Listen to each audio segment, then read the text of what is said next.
Tudo bem? Fazia algum tempo que eu não aparecia por aqui para estudarmos a nossa lição da semana. E nesta semana, o nosso estudo é sobre a missão em favor dos necessitados. Antes, eu quero que você se inscreva aqui no canal se você ainda não é inscrito, não é inscrita, isso é muito importante. Quando você se inscreve, quando você curte ou compartilha, isso mostra para o YouTube a relevância do canal.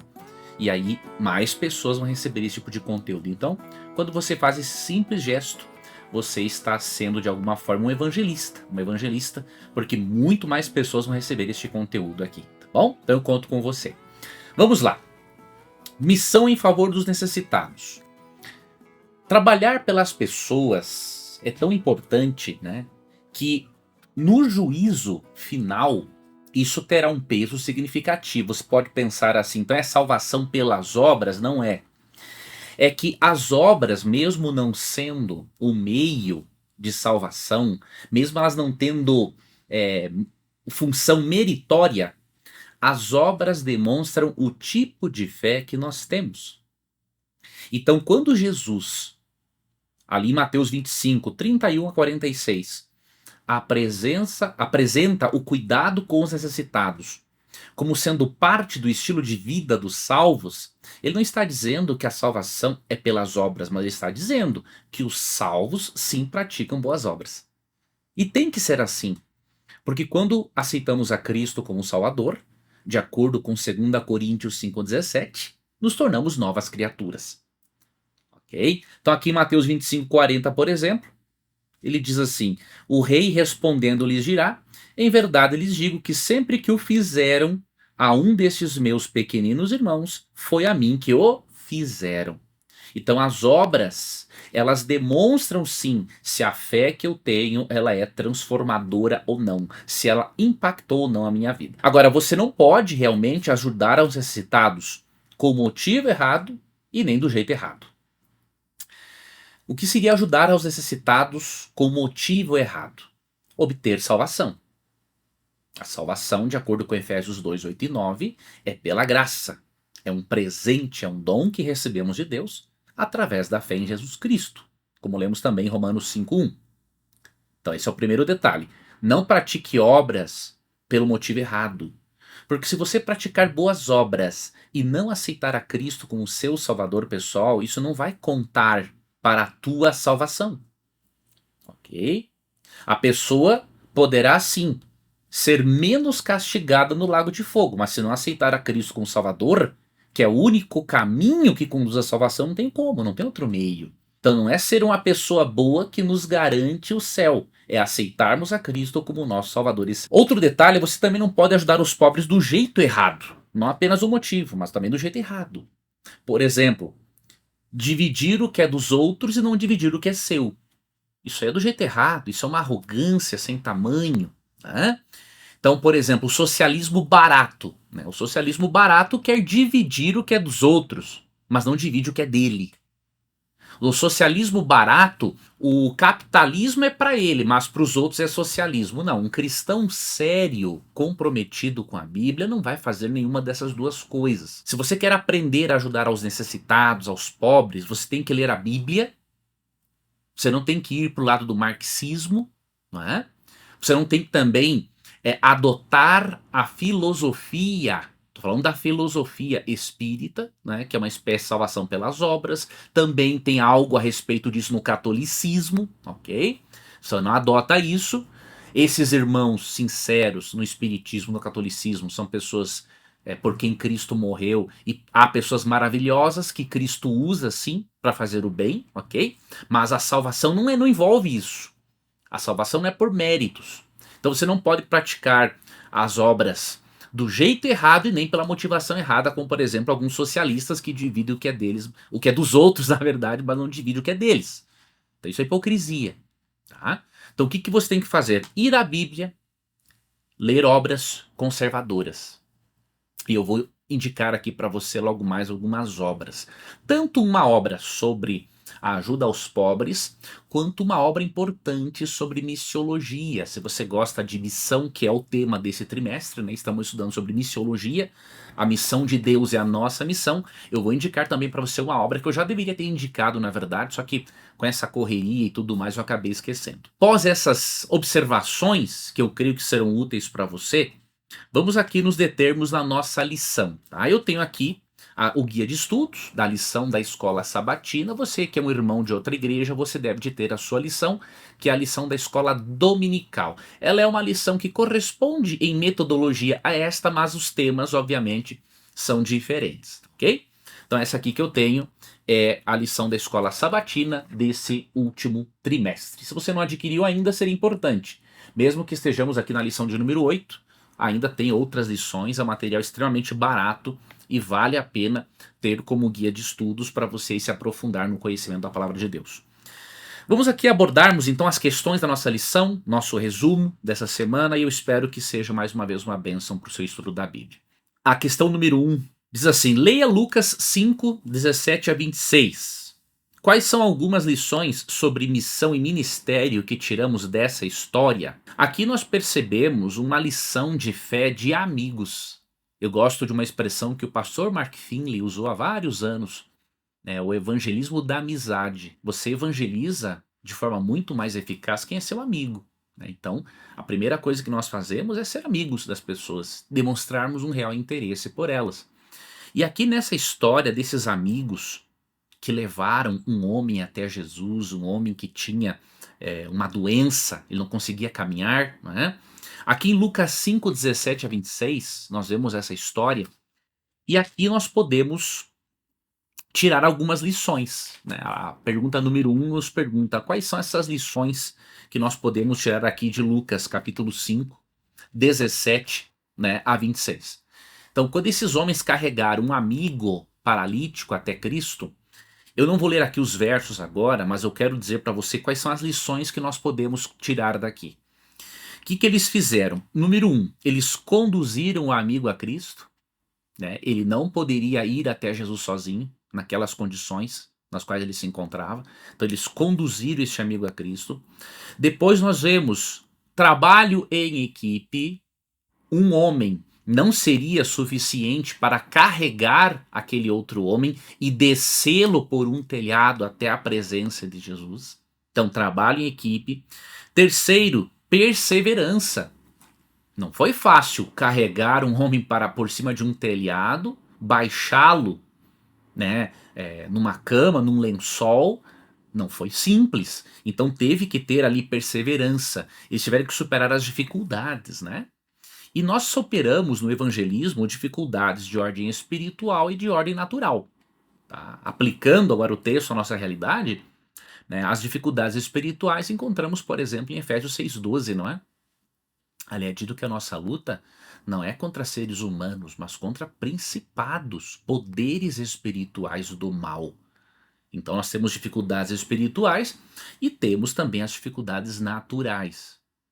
Quando nós conduzimos amigos ou pessoas a Cristo, temos que considerar que há pessoas com temperamentos diferentes, traumas profundos e traumas, obviamente, muito particulares, pessoas com a cosmovisão formada pelo seu contexto familiar, cultural e por aí vai. Né? Então, são as dificuldades. Quarto ponto, quarta lição que nós aprendemos, isso aqui está no verso 20, as três primeiras, versos 18 e 19, tá? A quarta lição está no verso 20, que ela é fé. Para você conduzir alguém a Cristo, você tem que ser uma pessoa de fé. E quinto, amor. Você tem que amar muito o ser humano para você deixar um pouco de lado a sua própria vida e também passar a viver em função da vida do outro. Então, pelo menos estas 5 lições nós podemos aprender aqui. E por que eles conduziram este amigo a Cristo? A resposta é a seguinte: Cristo é o único grande médico. Ele tem muitos médicos, obviamente, a quem o Espírito Santo capacitou para exercer esta profissão abençoada, né, e sagrada. Agora, ele é o grande médico. Né? Então, ele pode realmente curar a alma humana, curar o ser humano por completo. Tá? Ali em Colossenses 1,17, né, dito que Cristo, nele tudo subsiste, ou seja, ele é quem mantém tudo e todos, né? A vida que sai dele é que nos mantém. E aqui no Salmo, estou lembrando de um Salmo que eu creio que é o 103, verso 3, aqui também diz o seguinte, ó. Falando de Deus, ó, ele é quem perdoa todas as suas iniquidades, quem cura todas as suas enfermidades. Então, o divino Cristo, assim como Jeová no Antigo Testamento, ele perdoa pecados, lemos isso em Marcos 2,5, e ele cura enfermidades de forma plena, porque ele é realmente o médico dos médicos, ele é o Criador. Então, isso é o que nós aprendemos em Lucas 5, 17 a 26, na parte de domingo da nossa lição. Indo para a parte de segunda, tem a segunda pergunta, que é a seguinte: o que as histórias a seguir nos ensinam sobre o ministério aos necessitados? Veja, eu li essas histórias aqui sugeridas pela lição, a história de João 5, 1 a 9 e Marcos 1, 23 a 28, e sinceramente essas histórias para mim não condizem com o propósito da lição. Tá? Então eu substituí. Eu peguei aqui Marcos 2, 15 a 17, que é o texto que eu sugiro para você que condiz mais com o tema, né, com a proposta da lição, ok? Então, Marcos 2, 15 a 17, você vê aqui algo muito interessante sobre o método de Cristo para a evangelização e para o cuidado dos necessitados, tá? Não saia do vídeo, depois eu vou te mostrar aqui uma outra coisa importante, ok? Sobre a diferença entre ajudar as pessoas com pautas, sobre pautas que realmente envolvem a sociedade e diferenciar isso, obviamente, de socialismo barato. Então, preciso fazer um comentário a mais com você a respeito. Eu peço que você acompanhe o vídeo até o final. Marcos 2, 15 a 17, aqui nós vemos um dos muitos textos que mostram algo de muito importante do método de Cristo. Aqui diz assim, ó, achando-se Jesus à mesa na casa de Levi, estavam junto com ele e com seus discípulos muitos publicanos e pecadores. Publicanos eram coletores de impostos, né?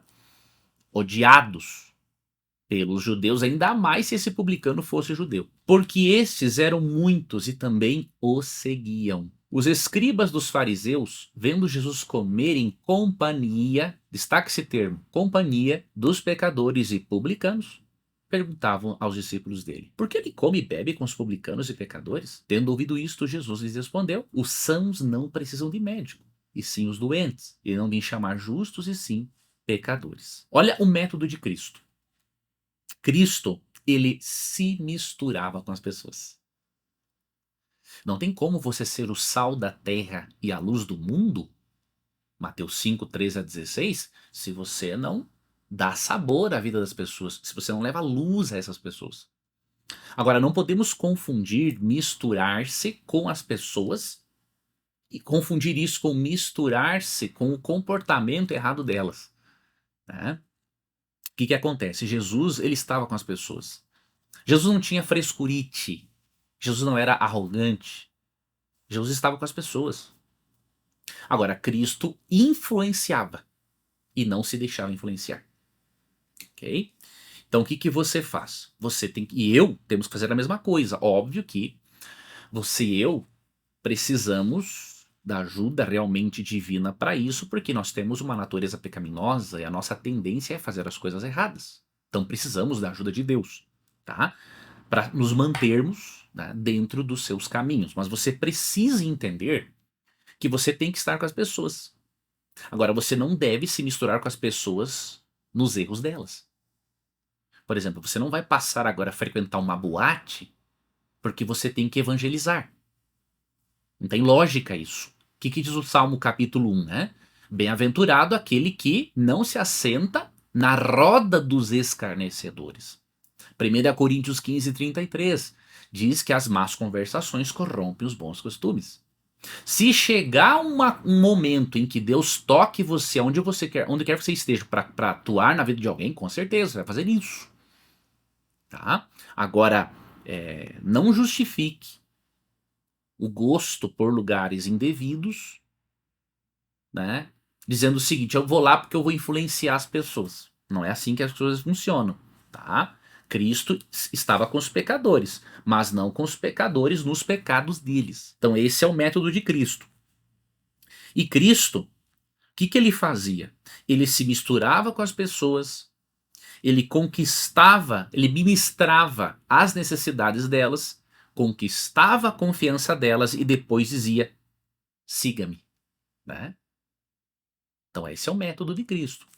Aqui nós temos aqui uma lição muito, muito importante. Você precisa, se você quer ajudar de verdade as pessoas, chamá-las para Cristo. Essa é a diferença da maneira bíblica de ajudar os necessitados do socialismo barato. O socialismo barato, ele usa as pautas sociais simplesmente, né, para o quê? Manipular pessoas, mantê-las presas naquele sistema a fim de que essas pessoas mantenham essas pessoas manipuladoras no poder. Então eles sequestram as pautas sociais para isso. Ao mesmo tempo, aquele que também não é sequestrado por pautas sociais, ele acaba também pensando muito, olhando muito para o umbigo dele e acaba não olhando para os necessitados, né? Então tem esses dois extremos. Mas ao mesmo tempo tem muitas pessoas sinceras, maravilhosas, né? Que ajudam muito aos necessitados, óbvio, dentro ali das suas possibilidades. Então nós temos que evitar isso, né? Jesus, ele não queria só curar o corpo e apenas alimentar o corpo. Cristo queria curar a alma. Então não adianta você defender pautas sociais se você também não ajuda essas pessoas a, além de alimentarem o corpo, alimentarem a alma. Porque se você alimentar o corpo, óbvio, essa é a primeira coisa que temos que fazer. Eu não posso dar um estudo bíblico para quem está morrendo de fome. Não tem lógica isso. Eu tenho que primeiramente atender essa necessidade física. Ok? E é o que Cristo fazia. Só que eu também não posso depois só alimentar o corpo e não alimentar, digamos assim, a alma. Por quê? Porque se essa pessoa não conhecer o caminho de salvação, ela vai acabar indo para o lago de fogo depois, para o inferno, né? Ok? Então, temos que ter isso em mente. O cristão se preocupa sim com pautas sociais. O cristão tem que ter como parte do seu pacto de ofertas para com Deus ajudar aos pobres e necessitados, sim, mas não se resume a isto. Se para um cristão a vida não se resume só a este mundo, é óbvio que quando eu ajudo um necessitado, eu tenho que pensar no mundo além. Eu tenho que pensar em cuidar dele, dar roupa, comida, alimento, mas eu preciso também pensar em livrar ele do lago de fogo. Por isso que Cristo pedia: segue-me. Muitos dos que Cristo ajudava não o seguiam também, óbvio. Isso é uma lição para nós. Nós não vamos ajudar apenas quem diz ou quem vai seguir a Jesus, nós vamos ajudar a todos. Só que ajudar aos pobres e envolver-se em pautas sociais não é um fim em si mesmo para a Bíblia. Você tem que levar as pessoas o pão a elas, mas levá-las ao pão da vida. De acordo com João 6 é Cristo. Tá? Deixa eu aproveitar e te ensinar, te mostrar algo aqui. Se você quer ajudar os pobres de verdade, você tem que aprender com cristãos conservadores. Tá? Por exemplo, aqui tem um livro de Ellen White, o livro é Beneficência Social. Este livro é impressionante. O capítulo 23, ajudando os pobres a se ajudarem. Este capítulo, que eu já li já tem muito tempo, vai mostrar para você que esses cristãos metidos em socialismo, eles não sabem o que estão fazendo. Ou alguns sabem e não são sinceros. Mas tem aqueles que são sinceros, mas não sabem o que estão fazendo. Por quê? Ellen White diz algo de muito interessante. Que a verdadeira assistência social, a verdadeira beneficência social envolve sim você dar alimento e roupa aos pobres, mas envolve também ensiná-los a trabalhar. Aqui que está o detalhe. Qualquer sistema político que quer simplesmente tornar as pessoas dependentes do Estado, ele não é usado por Deus. Porque o propósito de Deus não é este. Não é tornar as pessoas dependentes do Estado. O propósito de Deus é fazer com que as pessoas pobres melhorem, ajudem outras pessoas pobres e assim se forme uma corrente de amor e ajuda mútua, sem interferência do Estado. Ok? Então, por exemplo, aqui no capítulo 23, Na página 194, veja o que Ellen White diz, ó, que coisa interessante. Em vez de animar os pobres a pensarem que podem receber sua comida e bebida de graça, ou quase de graça, precisamos colocá-los em situação de se ajudarem a si mesmos. Isso aqui que é a verdadeira forma de ajudar aos pobres, né? Continua. Devemos esforçar-nos por prover-lhes trabalho e, se necessário, ensiná-los a trabalhar. Ensine-se os membros de famílias pobres a cozinhar, a fazer e a remendar suas roupas e cuidar devidamente do lar. Ensine-se aos rapazes e meninas de maneira cabal algum ofício ou ocupação útil. Olha essa palavra aqui, ó. Precisamos educar os pobres. Aqui que está o detalhe. A ajuda correta, a ajuda verdadeira, a ajuda eficaz envolve, além de ajudar com roupa, alimento e tudo mais, educar. E educar para quê? Educar os pobres a dependerem de si mesmos. Isso será real auxílio, pois não somente os faz capazes de se manterem por si, como os habilitará a ajudarem aos outros. Então, esta é a maneira. Um cristão, né, que não ajuda os pobres desta forma, ele está praticando socialismo barato, antibíblico, não está praticando, não é, a forma bíblica de se envolver com as pautas sociais. Então, ele recomenda este livro, Beneficência Social, de Ellen White, para você não cair nessas armadilhas de pessoas que só querem manter, né, o seu status, o seu poder, por meio da doutrinação e do sequestro de pautas que não deveriam ter sido sequestradas, mas foram, né? Infelizmente. Vamos para a parte de terça-feira, questão de número 3. Aqui diz assim: leia Deuteronômio 10:19, Salmo 146:9, entre outros textos, não é? Qual é o tema destacado nesses versos, do qual devemos nos lembrar? Ambos os versos aqui, que a Bíblia citou, falam da importância de ajudarmos aos estrangeiros. Tá? Você vê esta preocupação de Deus para com os estrangeiros, né, ao longo de toda a Bíblia, obviamente, ou seja, tanto no Antigo quanto no Novo Testamento. Mas eu vou ler aqui um dos versos para você, que é Deuteronômio 10:19. E depois eu vou lhe indicar agora um livro sobre missiologia. Será muito importante, você que gosta dessa área. É de um professor meu, tá, no doutorado, um excelente professor. Depois eu digo o nome dele, o livro também será importante se você quiser conhecer mais a respeito desse assunto. Deuteronômio, capítulo 10, verso 19. Vamos ver o que diz aqui, Deuteronômio 10:19. É um dos textos que falam sobre a importância da ajuda aos estrangeiros, né? Portanto, amem os estrangeiros, porque vocês foram estrangeiros na terra do Egito. Veja, Deus disse claramente para o povo de Israel amar aos estrangeiros, né? Ou seja, quando nós não demonstramos uma preocupação sincera com aquele que é estrangeiro e o menosprezamos, né, nós estamos cometendo um grande pecado. Deus diz para os israelitas se lembrarem de que um dia eles foram também estrangeiros no Egito e foram até escravos lá. E que, portanto, eles deveriam amar e não tratar aos estrangeiros como eles foram tratados no Egito. É o resumo, né, de toda a lei. Ali em Mateus 7:12, Jesus fala, né, que nós devemos fazer para as pessoas tudo aquilo que nós queremos que elas façam para nós. Ou seja, eu não posso fazer para os outros o que eu não quero que eles façam para mim. Ok?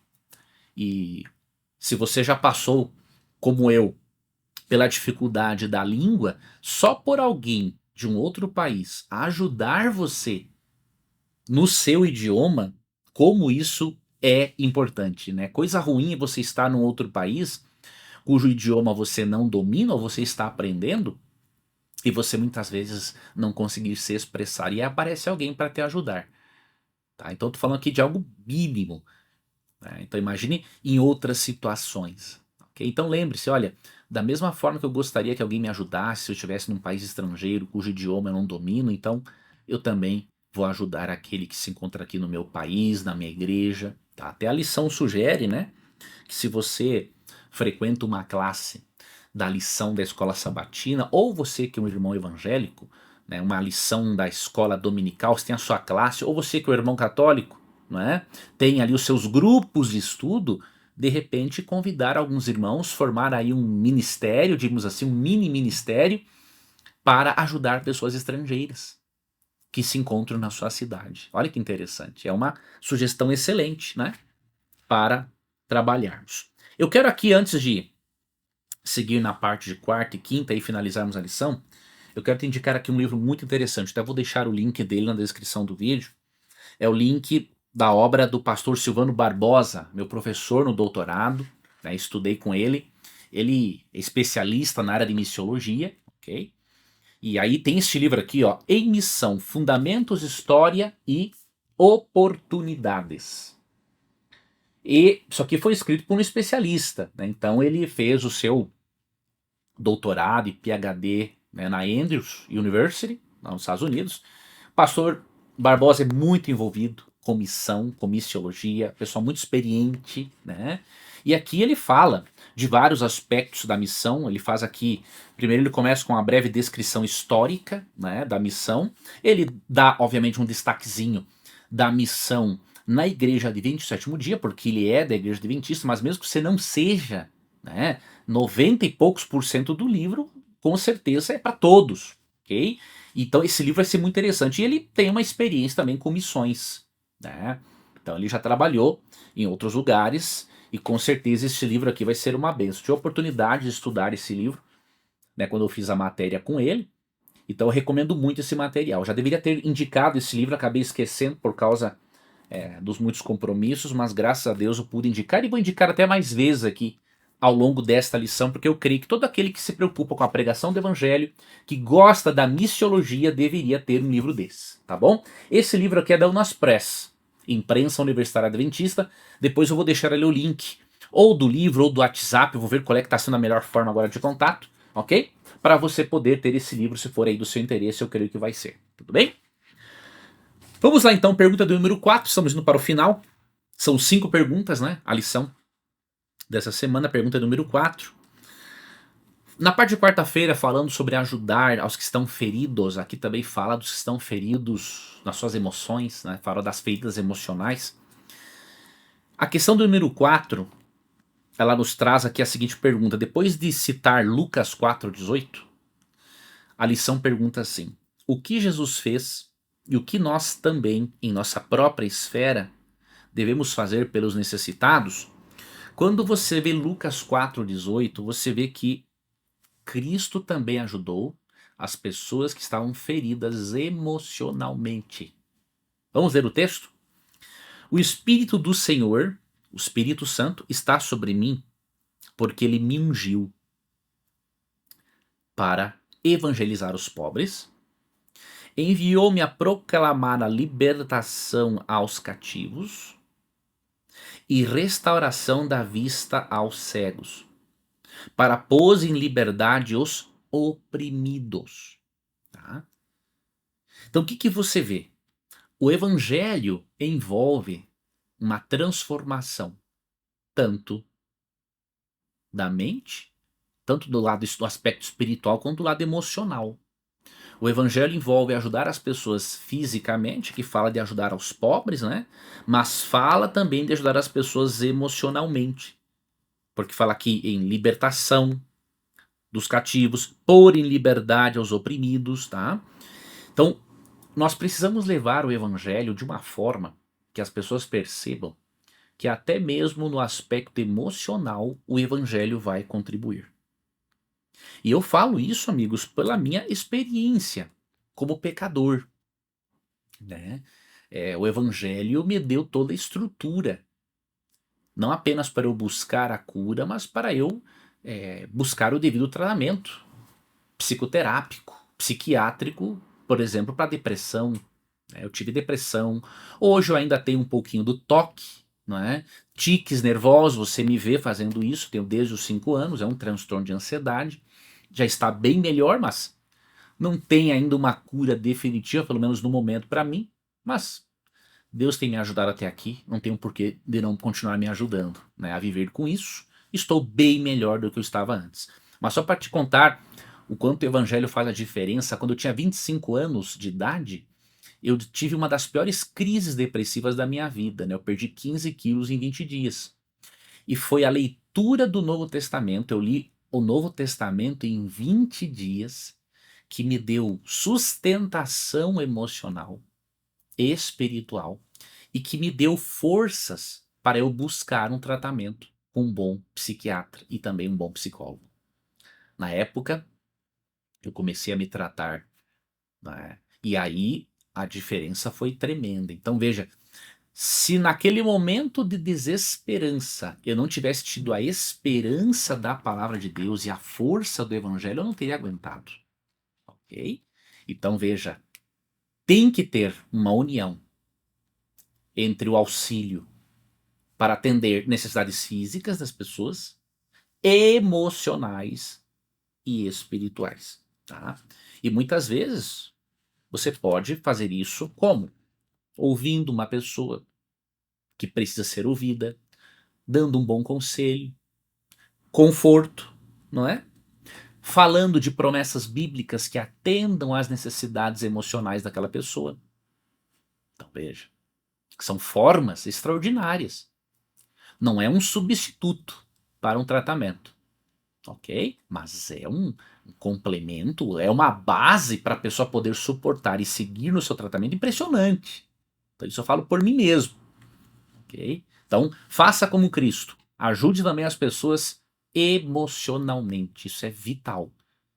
Né? Não tem como separar o ser humano, né? Seu aspecto físico, mental e espiritual. Então o evangelho ele tem que ser realmente passado de uma forma integral. Ele tem que atuar de forma integral para que o evangelho seja realmente eficaz. E a última pergunta, número 5, com base em João 15:13, né, eu vou ler o texto e mencionar a pergunta. Ninguém tem amor maior do que este, de alguém dar a própria vida pelos seus amigos. Como aplicamos esse princípio em nosso ministério às pessoas? Como que nós aplicamos? Eu anotei aqui, demonstramos amor quando mostramos o caminho para a vida eterna. Né? Então esse é o verdadeiro amor. Quando eu ajudo as pessoas em suas necessidades físicas e emocionais, mas também espirituais, aí eu estou demonstrando um amor verdadeiro. Que amor é esse? Que eu só ajudo a pessoa em um aspecto e não ajudo nos demais. Não é um amor puro, completo, verdadeiro. Jesus diz em João 14,6: Eu sou o caminho, a verdade e a vida, ninguém vem ao Pai senão por mim. Repito, você quer ajudar alguém de verdade, além de seguir as orientações que eu passei para você, do livro Beneficência Social e tudo mais, você tem que conduzir essa pessoa a Cristo. E se você fizer isso, se você levar pessoas à verdade, olha a promessa bonita que a Bíblia tem, e com ela eu finalizo o nosso estudo da semana. Daniel capítulo 12, versículo 3 diz assim: Os que forem sábios resplandecerão como o fulgor do firmamento, e os que conduzirem muitos à justiça brilharão como as estrelas, sempre e eternamente. Esta é a promessa de Deus para você e para mim. Né? Se nós conduzirmos muitos à justiça, nós vamos brilhar na eternidade como as estrelas, sempre e eternamente. Deus conta com você para ajudar aqueles que precisam, porém, com a motivação certa e do jeito certo. Ok? Na nossa próxima lição, vamos ver a importância da missão em favor dos poderosos. Ou seja, o evangelho não está disponível só para os pobres, está disponível para os ricos, também para todas as pessoas. Mais uma vez você vai ver aqui, né, que o evangelho ele é espetacular. Né? Ao invés de jogar ricos contra pobres e vice-versa, o evangelho quer unir todos ao redor da cruz. Qualquer ideologia, qualquer crença que separa pessoas é diabólica, é satânica. E qualquer cristão que toma parte em uma dessas ideologias, ele está comprometendo seriamente sua compreensão da Bíblia e sua salvação pessoal. Mas vamos estudar sobre isso numa próxima semana. Que Deus abençoe a você. Durante essa semana eu vou postar aqui mais conteúdos, então se inscreva no canal para você não perder. Compartilhe esse vídeo, vá aqui na descrição para ver depois o livro. Também tem um link aqui, entre outros, de um grupo meu no WhatsApp em que eu estou reunindo pessoas para estudarmos a Bíblia juntos para um futuro projeto meu. Então será muito importante ter a sua presença ali também. Tá bom? Que Deus te guarde, que você tenha uma semana muito abençoada ao lado de Cristo.